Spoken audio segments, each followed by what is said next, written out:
Hey there, folks. It's me, Michael Bach, your diversity dude, and this is Monday Morning Musings.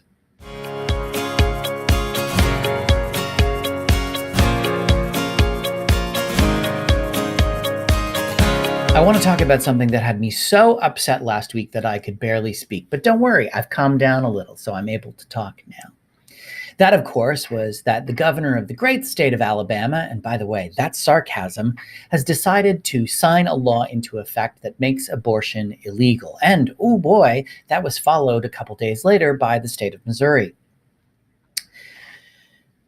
So it is now illegal in Alabama and Missouri, as well as other states, to get an abortion, even in the instance of incest or rape. So 12-year-old girl is raped by her father, gets pregnant.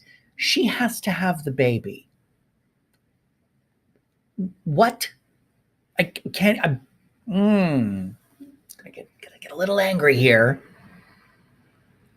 Roe v. Wade, the famous court case that was passed by the Supreme Court of the United States, happened in 1973, where it was found to be a requirement that women had access to abortion. Almost 50 years later, this country is reopening the debate on women's reproductive rights. And just to be clear, the governors of these states, these activists who are pro-life, want these laws to go to the Supreme Court of the United States so that they can reopen the debate on abortion in the United States and ultimately overturn Roe v. Wade 50 years after it was passed. Because, of course, they now have right-leaning conservative judiciary on the Supreme Court. I cannot even begin to tell you how much this upsets me, how violating it is that the state, and keep in mind that the people that voted for the law in Alabama were 25 white men, because there are only 4 women in the legislature in the state of Alabama, that they have decided that they should take away the rights of women to have healthy reproductive medical treatment. And why this upsets me so much is this is just the tip of the iceberg of taking back rights. So what's next? If they overturn Roe v. Wade, what do you think is going to happen with same-sex marriage? Is it possible for us to go back to segregation in schools? And if you think I'm crazy, if you think I've lost it completely, think again.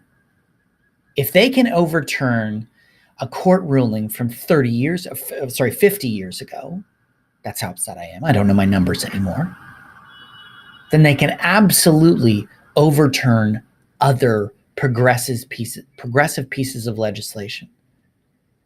This is a slippery slope. And if you think it can't happen in Canada, think again. Thankfully, there isn't a premier in this country or a prime minister who said that they want to reopen the debate on abortion. But what happens if they take a cue from the United States and say, well, if they can do it, we can do it?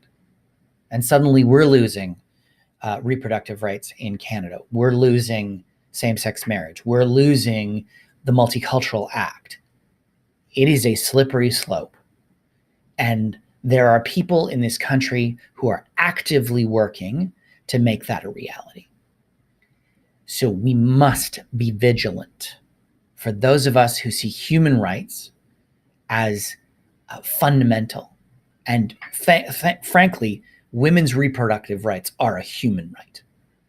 And all of us, men and women, people of all genders, people of all races, people of all ethnicities, sexual orientations, everyone needs to fight for our human rights. I let that out. I feel better now. Thanks for listening. I hope you've enjoyed. Please remember to subscribe to my channel by clicking on the link And remember to connect with me on other social media platforms like Instagram, Twitter, and Facebook. The links are down below. I hope you have a fantastic week. I hope no one else decides to take us back to the 1950s. And I will see you all next week for another episode of Monday Morning Musings. Bye.